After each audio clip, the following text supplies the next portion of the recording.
미국 재무부에는 양심을 위한 기금이라고 하는 것이 있다고 합니다.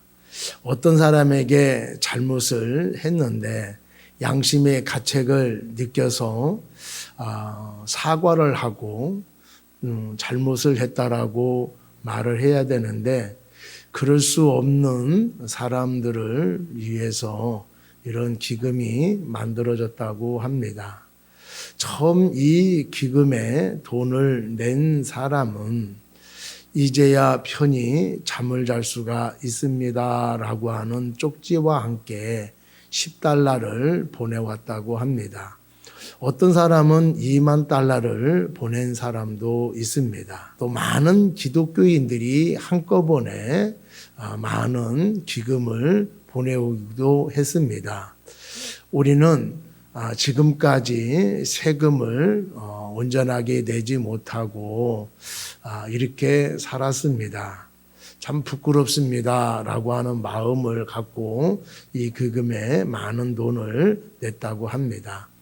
이렇게 많은 사람들이 한꺼번에 돈을 낸 이유는 빌리 그레함 목사님이 설교할 때에 똑같은 장소에서 말씀을 들어서 그 말씀에 도전을 받아서 기금을 낸 것입니다. 하나님을 믿는 사람들은 어떤 잘못을 했을 때에 믿음과 양심의 갈등 속에서 사는 것이 아니라 빨리 회개를 해야 할 것입니다.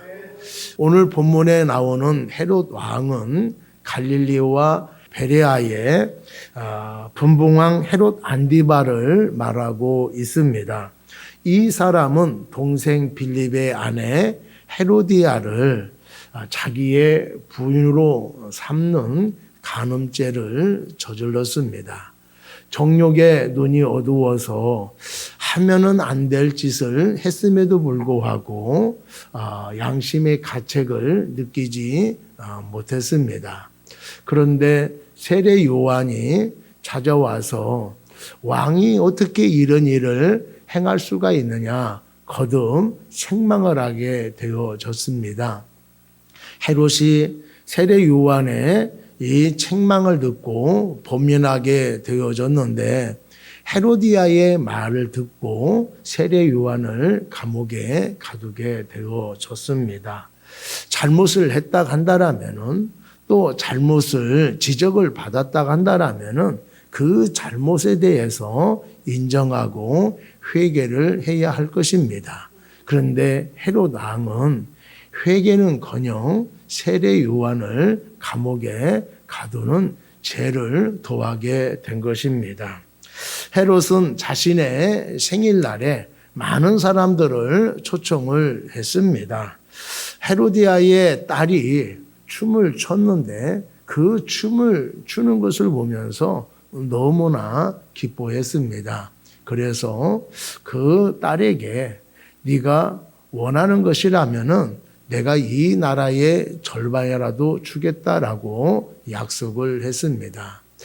딸이 무엇을 구해야 할지 몰라서 엄마한테 무엇을 구하면 좋겠습니까? 라고 묻자 헤로디아는 그동안에 세례 요한이 눈에 가시처럼 여겨지게 되어졌는데 세례 요한의 목을 달라고 그렇게 요구하라고 시켰습니다.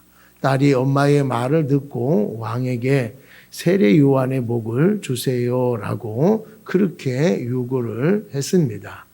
헤롯이 거기에 있는 많은 사람들을 의식해서 시병에게 세례 요한의 목을 베어오라고 그렇게 명령을 했습니다. 백성들이 존경하는 선지자였습니다. 하나님께서 쓰시는 선지자였음에도 불구하고 세례 요한을 죽이는 죄를 범하게 된 것입니다. 왕이라 할지라도 하지 말아야 할 일이 있는 것입니다. 어떻게 세례 요한의 목을 달라라고 해서 그냥 가차없이 목을 베는 죄를 범할 수가 있겠습니까? 세례 요한을 죽임으로 인하여서 헤롯은 돌이킬 수 없는 큰 죄를 범하게 된 것입니다. 왕의 생일날이니까 초청된 사람들마다 왕에게 생일 축하합니다라고 인사를 했을 것입니다. 또 어떤 사람은 왕이여 만수무강하옵소서라고 이 인사를 하는 사람들도 있었을 거예요. 이런 인사를 듣다 보니까 기분이 얼마나 좋았겠습니까? 사람들이 지켜 세워주니까 기분이 좋아서 앞뒤 안 가리고 약속을 하게 된 것이지요. 그때는 좋아서 잘 몰랐지만은 조금 지나서 보면은 쓸데없는 소리를 했구나라고 후회를 하게 되어지는 것입니다. 함부로 말하지 말고 항상 신중할 수 있는 우리가 되기를 바랍니다. 내가 약속을 하고도 못 지킬 수가 있습니다. 또 말을 잘못할 수도 있습니다. 그럴 때에 자존심 내세우지 말고 사람들 너무 의식하지 말고 빨리 실수를 인정해야 할 것입니다. 그렇지 않고 자존심 상하는 것만 생각하게 되어지면은 나중에 더 난처한 상황에 처하게 되는 것입니다. 헤로드 왕이 세례 요한의 목을 벨 때에는 아주 담대한 척했습니다. 나는 말하는 것을 지키는 사람이야 라고 하는 것을 거기에 있는 귀빈들에게 보여주기를 원했을 거예요. 자기 체면을 구기기 싫어서 백성들이 존경하는 선지자를 죽인 것입니다. 그런데 사람들이 다 가고 난 뒤에 혼자 남아 있었을 때에 세례 요한을 죽인 것을 이제 두려워하게 되어진 것입니다. 어떤 병고라도 생기면은 어떻게 하나라고 하는 두려움에 떨게 된 것이지요. 이렇게 하루하루 바늘방석과 같은 날들을 보내게 되어졌습니다. 양심의 가책을 그렇게 느끼면서 살아가고 있던 중에 예수님께서 제자들을 여러 지역에 다니면서 복음을 전하게 되었습니다. 가는 곳마다 성령의 역사가 일어나게 됐습니다. 어떤 사람은 죽은 세례 요한이 다시 살아났다라고 말하는 사람도 있고, 어떤 사람은 엘리야다라고 말하는 사람도 있고, 어떤 사람은 옛 선지자 중 하나가 다시 살아난 것이다라고 말하는 사람들도 있습니다. 이렇게 예수님의 사역에 대해서 많은 백성들이 관심이 집중되어 있었습니다. 헤롯도 예수님의 사역을 듣고 관심을 갖게 되어졌지요. 7절에 보니까 헤롯이 이 모든 일을 듣고 심히 당황하였다 이렇게 말하고 있습니다. 여기에서 이 모든 일이라고 하는 것은 예수님의 행하신 일들과 또 예수님이 파송했던 제자들이 행했던 역사들을 말하고 있는 것입니다.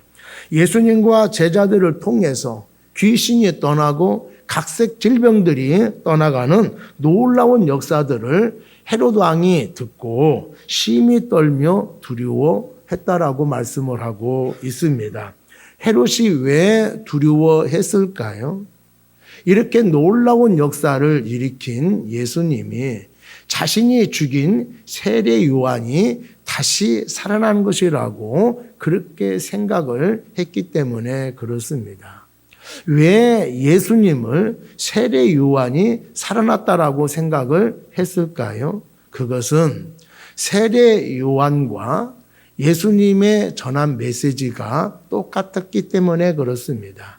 세례 요한도 회개하라 천국이 가까이 왔다라고 하는 메시지를 증거했고 예수님도 똑같은 메시지를 가지고 증거를 했습니다. 세례 요한도 종말에 대해서 말씀을 했고 예수님도 종말에 대해서 말씀을 했기 때문에 헤롯은 예수님이 세례 요한이 다시 살아난 것이라고 그렇게 생각을 했던 것입니다. 헤롯은 세례 요한을 죽이고 아주 대범한 척을 했지만은 그동안에 세례 요한을 죽인 것에 대해서 심히 떨며 두려워한 것을 알 수가 있습니다. 그의 마음속에 죄책감으로 시달리고 있었다라고 하는 것이지요. 잘못한 사람은 누구든지 발을 뻗고 자제를 못합니다. 지은 죄가 불현듯 생각나서 이측되게 만들고 조금만 잘못되어도 혹시 그 일 때문에 일이 잘못된 것은 아닐까라고 하는 불안한 마음을 들어서 견딜 수 없게 되어지는 것이지요. 이처럼 하나님의 강력한 역사가 일어날 때에 두려워했던 것은 헤롯만이 아닙니다. 성경에 보면은 우상 숭배와 죄에 물들어 살았던 가나안 백성들이 이스라엘 백성들을 통해서 하나님의 능력이 나타나게 되어지자 두려워 떨었다라고 말씀을 하고 있습니다. 얼마나 큰 충격을 받았던지 간담이 녹았다라고 그렇게 말씀을 하고 있지요. 이스라엘 백성들은 별 볼일 없는 사람이지만은 하나님이 함께하기 때문에 그들을 막는 자는 그들의 갈 길을 막게 되어지면은 완전 초토화된다라고 하는 이야기를 듣고 이렇게 간담이 녹았다라고 하는 것이지요. 신약 성경에 보면은 베드로가 성령에 충만해서 거리에 나가서 복음을 증거를 했습니다. 수많은 사람들이 그 복음을 듣고 마음이 떨려서 우리가 어떻게 해야 됩니까? 라고 그렇게 질문을 했습니다. 하나님의 능력이 함께하는 성도에게는 사단의 진을 흔들릴 수 있는 능력이, 놀라운 능력이 나타난다라는 것을 우리가 알 수가 있습니다. 성령의 역사하심 앞에 거꾸로 지지 않는 사람이 한 사람도 없습니다. 주님의 말씀과 권능 앞에 사단들이 사시나무 떨듯이 떨게 되어 있습니다. 죄를 지은 사람들은 죽을 것만 같아가지고 두려워 떨게 되어지는 것입니다. 그런데 오늘날 수많은 기독교인이 있음에도 불구하고 세상에 아무런 동요나 진동이 없는 이유가 무엇일까요? 세상이 성도들을 두려워하지 않는 이유가 무엇일까요? 그것은 기독교인들이 말씀과 기도에 게으르고 말씀에 순종하지 않는 삶을 살고 있기 때문에 그렇습니다. 성도들이 변화되어지고 성숙한 모습을 보여주지 못하기 때문이지요. 세상이 교회와 성도들을 두려워하지 않는 것은 우리에게 하나님의 능력이 없기 때문에 그렇습니다. 우리가 경건의 능력을 상실하다 보니까 세상이 우리를 우습게 여기고 있는 것입니다. 주님의 권능으로 충만하지 못하다 보니까 우리가 세상을 오히려 두려워하고 있는 것입니다. 지금이라도 우리들이 말씀을 붙잡고 살게 되어지면은 초대교회와 같은 놀라운 역사가 일어나게 될 줄로 믿습니다. 하나님을 전적으로 의지하면은 지금도 놀라운 역사가 일어나게 되어지는 것입니다. 제자들은요, 완성된 사람들이 아니었습니다. 부족한 사람들이었어요. 그럼에도 불구하고 예수님을 철저하게 의지하게 되어지니까 그들이 가는 곳마다 놀라운 성령의 역사가 나타났다라고 하는 것을 기억을 해야 됩니다. 특별한 사람만이, 능력이 많은 사람만이 놀라운 역사가 일어나는 것이 아니라 나처럼 볼품없는 사람이라 하더라도, 아무것도 없는 사람이라 하더라도 주님만을 철저하게 의지하게 되어지면은 지금도 성령의 역사가 나타나게 되어지는 것입니다. 우리가 가는 곳마다 사단의 진을 흔들 수 있는 놀라운 역사가 나타나게 되어지는 것입니다. 사랑하는 여러분, 말씀에 온전히 순종하고 성령에 충만하게 되어지면은 지금도 이러한 역사가 나타나게 되어질 줄로 믿습니다. 주님의 주시는 권능으로 무장되어서 이 세상을 놀라게 할 수 있는 우리 모두가 되기를 바랍니다. 우리가 예수님을 철저하게 의지하게 되어지면은 세상 속에 살아가도 세상의 영향을 받지 아니하고 우리가 세상 사람들에게 영향을 줄 수 있는 사람이 되어줄 줄로 믿습니다. 우리가 예수를 믿고 있음에도 불구하고 왜 세상 사람들을 부러워하고 있습니까? 믿음이 없기 때문에, 성령이 고갈됐기 때문에 그러는 거예요.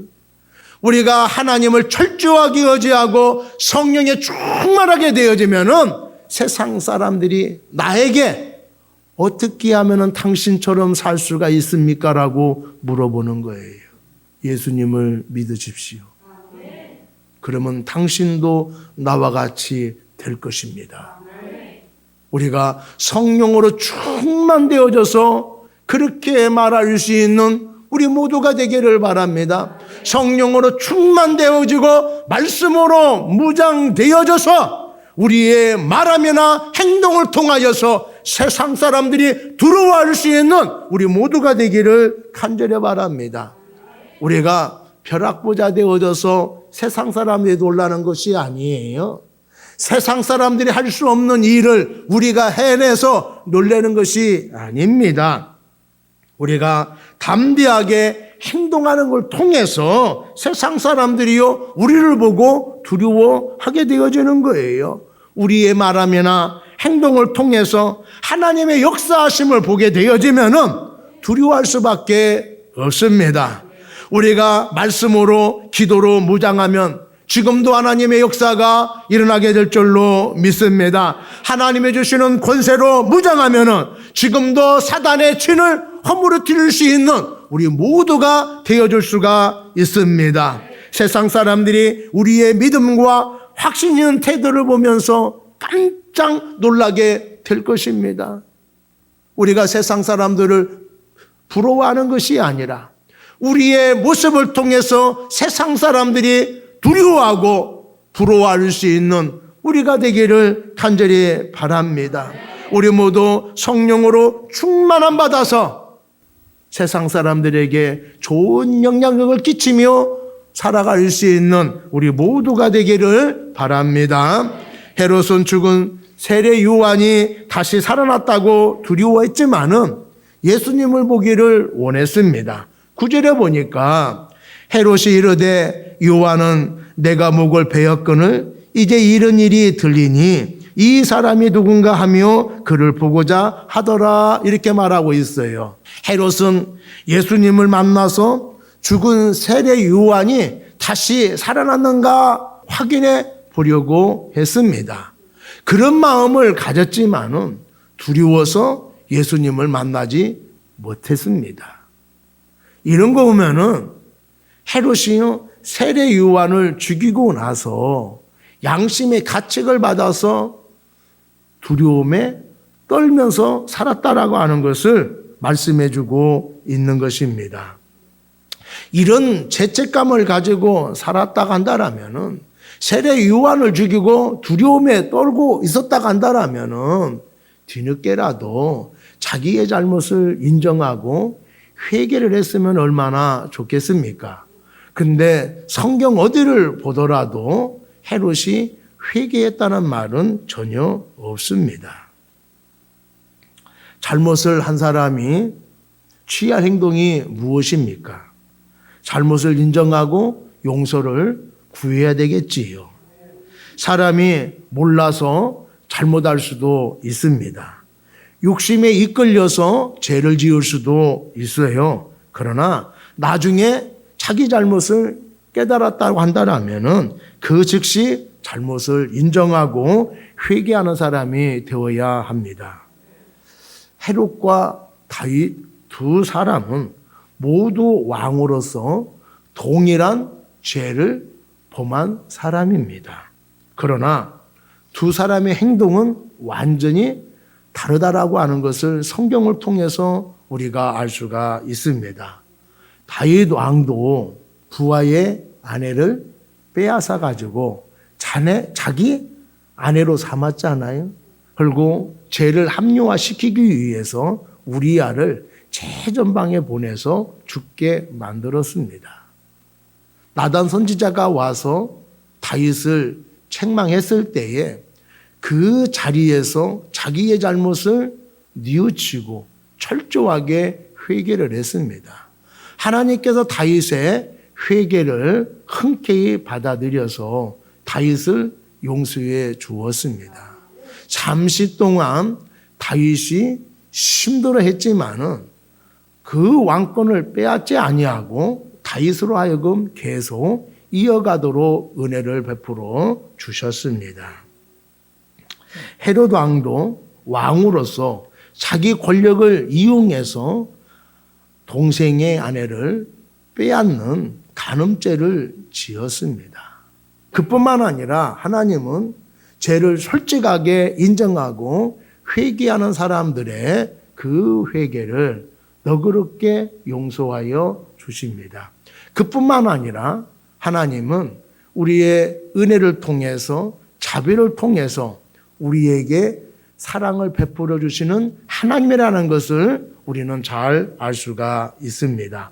그렇기 때문에 우리가 잘못을 했을 때에 숨기거나 합리화시키는 것이 아니라 즉시 회개해야 될 줄로 믿습니다. 그러면은 하나님의 사랑으로서 우리의 상처를 싸매주시고 큰 은혜를 경험하게 해 주실 줄로 믿습니다.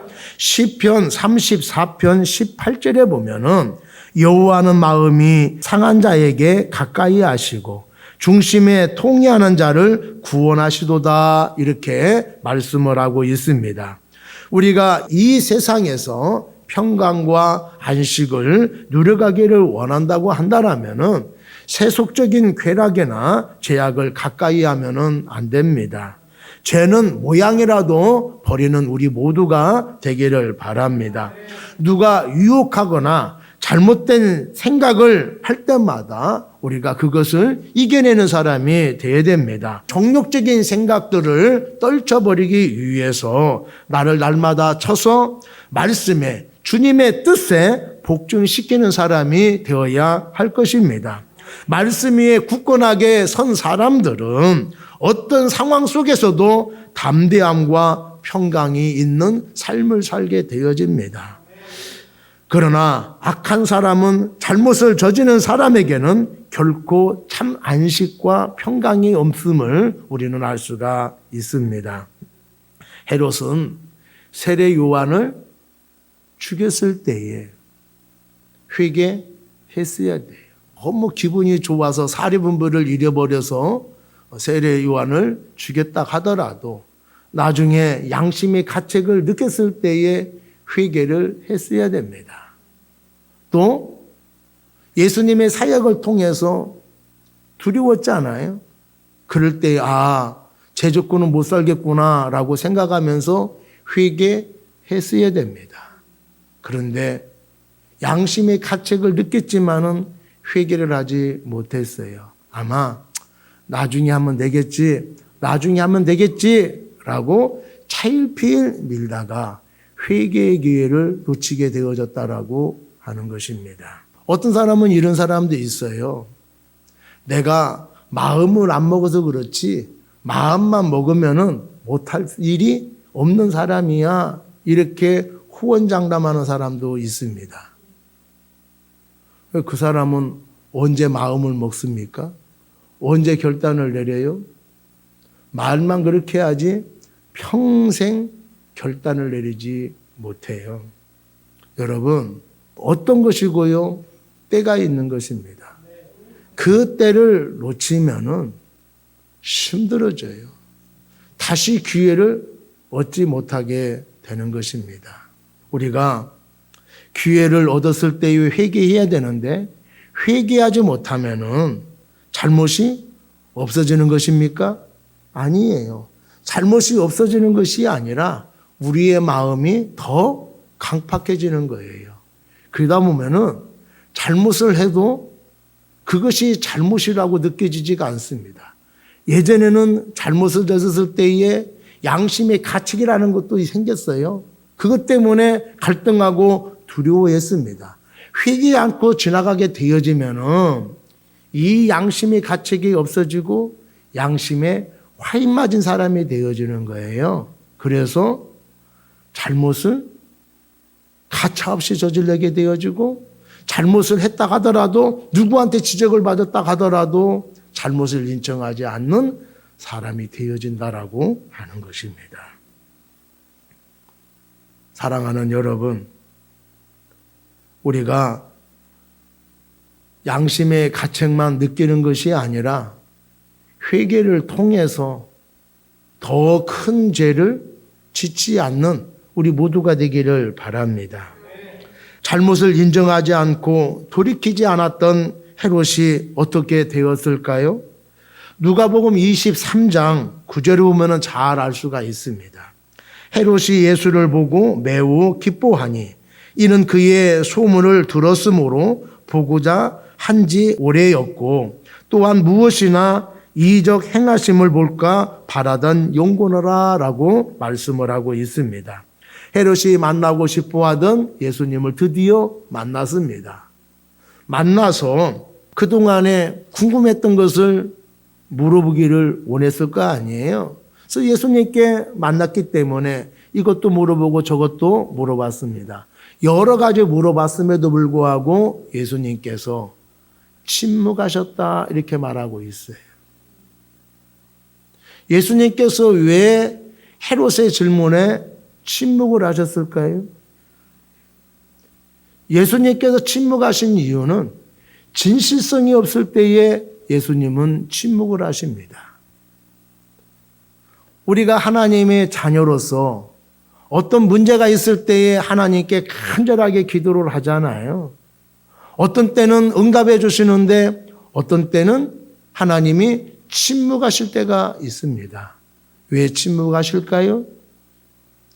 진실성이 없고 정욕으로 구하기 때문에 하나님이 침묵을 하시는 거예요.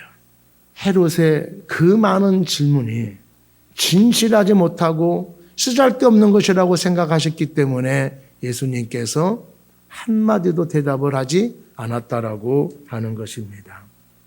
여러분, 사람이요, 질문한 것을 보면은 그 사람이 지금 무엇을 생각하고 있고 그 사람의 수준이 어떠한가를 알 수가 있습니다. 행색이 초라해도 배운 것이 없는 사람이라 하더라도 그 사람의 말하는 것을 보면은요, 무시할 수 없는 사람이 있어요. 야, 저 사람 행색이 저래도 참 대단한 사람이구나 라고 하는 생각이 그냥 들게 되어져요. 그리고 어떤 사람은요, 좋은 차를 타고 다닙니다. 명품을 입고 다녀요. 근데 말하는 거 보면은, 행동하는 거 보면은요, 어린아이와 같습니다. 그 사람은 대접 못 받아요. 무시를 당하지. 헤롯이 예수님께 많은 질문을 했음에도 불구하고 어린아이 같은 질문을 하게 되어진 거예요. 진실성이 없는 질문을 한 겁니다. 그래서 예수님이 상대할 수 없다라고 생각하셔서 침묵을 하신 것입니다. 예수님께서 아무 말 하지 않는 것을 보면서 이 헤롯이 두려웠던 마음이 완전히 사라져버리고 마음이 강팍해지기 시작했어요. 세례 요한이 아니라는 것이 확신이 들었잖아요. 그때부터 본색이 드러나게 되어져서 예수님을 희롱하고 비방하고 업신여기기 시작을 했습니다. 내가 이런 사람 때문에 내가 그동안에 내가 마음고생했단 말이야? 라고 하는 생각이 들어가지고 예수님을 실컷 희롱하다가 빛난 옷을 입혀가지고 빌라도에게 돌려보낸 거예요. 다시 얘기하면은 예수님을 돌려보냄으로 인하여서 십자가에 처형시켰다라고 동조하는 내지는 방관하는 죄를 범하게 되어진 거예요.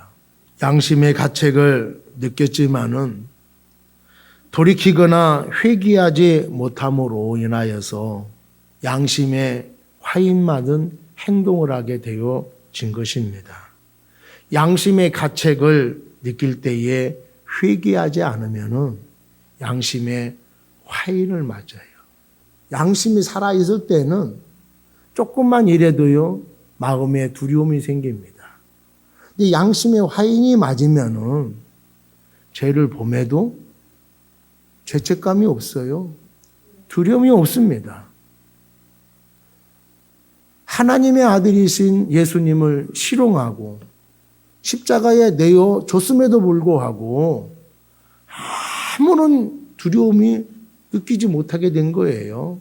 세례 요한의 책망을 듣고 갈등을 했고 세례 요한을 죽였을 때는 양심의 가책을 통해서 두려움을 느꼈는데 하나님의 아들이신 이 예수님을 실용하고 십자가에 내어주는 일에 동조했음에도 불구하고 아무런 죄책감을 느끼지 못하게 되어졌다라고 하는 거예요.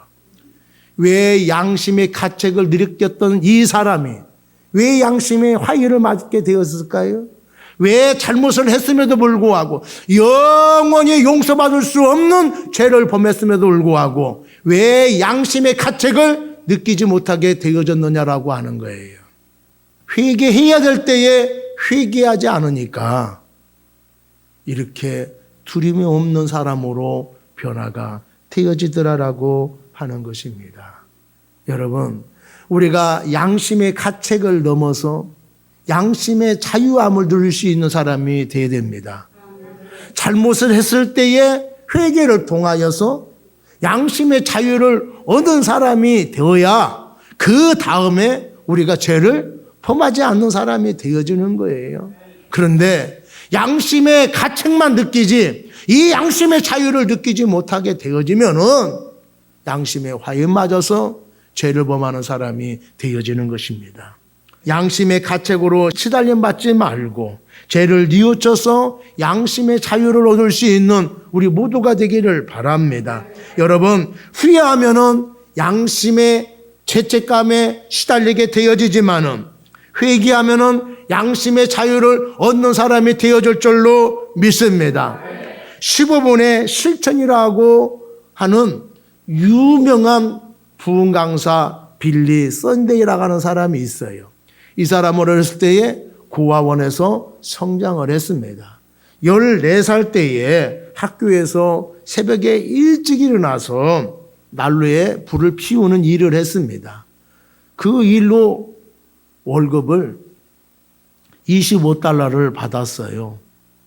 월급날이 되어져서 은행에 가서 월급을 받았습니다. 근데 직원의 착오로 25달러가 아닌 40달러를 받았어요.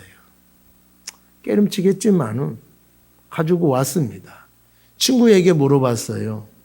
야, 이런 일이 있는데 어떻게 하면 좋냐라고 물으니까 나 같으면은 그 돈으로 영국 구경 가겠다. 그렇게 이야기를 했어요. 그래서 마음이 찜찜하지만은 그 돈을 가지고 가가지고 양복을 샀습니다. 난생 처음으로 입어본 양복이에요. 그러면은 마음이 기뻐야 되잖아요. 좋은 옷을 입고 양복을 입었음에도 불구하고 마음에 기쁨이 하나도 없었습니다. 마음이 가책만 생기게 되어졌어요. 그런데 음성이 들려왔습니다. 빌리야, 너 은행에 15달러 빚진 거 알고 있지? 다른 사람은 몰라도 나는 알고 있단다. 이런 음성이 들려왔어요. 그 음성이 들을 때에 너무나 괴로웠습니다. 괴로웠음에도 불구하고 솔직하게 가서 이야기하지 못한 거예요. 이렇게 양심을 가책을 느끼면서 5년을 살아왔습니다. 그럴 때마다 하나님께서 자꾸 그 마음을 주시는 거예요. 너는 은행에 15달러나 빚졌다. 딴 사람 몰라도 나는 알고 있다. 너 어떻게 할래? 이런 것으로 막 시달리게 되어져서 이 빌리가 결단을 했습니다. 이렇게 양심의 가책을 느끼면서 살 것이 아니라 조금 편안하게 살자라고 결단을 하게 되어져서 편지와 함께 15달러를 그 은행에 보내주었다라고 하는 것입니다. 그랬더니 마음속에서 내 죄가 사함받았느니라. 이런 음성이 들려오더라 하는 거예요. 여러분, 우리 하나님을 믿는 사람들은 양심의 가책을 시달리며 살아가면 안 됩니다. 우리가 잘못했다 하더라도 양심의 가책을 느끼며 살아가는 것이 아니라 빨리 회개를 통해서 양심의 자유함을 얻을 수 있는 우리 모두가 되기를 바랍니다. 우리는 연약하기 때문에 실수할 수 있습니다. 잘못을 범할 수가 있습니다. 뒤늦게라도 내 행동에, 내 말함에 이것이 잘못됐다라고 깨닫게 되어진다라고 하면은 즉시 회개할 수 있는 우리가 되어야 됩니다. 양심의 가책만 누리는 것이 아니라 회개를 통해서 양심의 자유함을 누릴 수 있는 우리 모두가 되기를 바랍니다.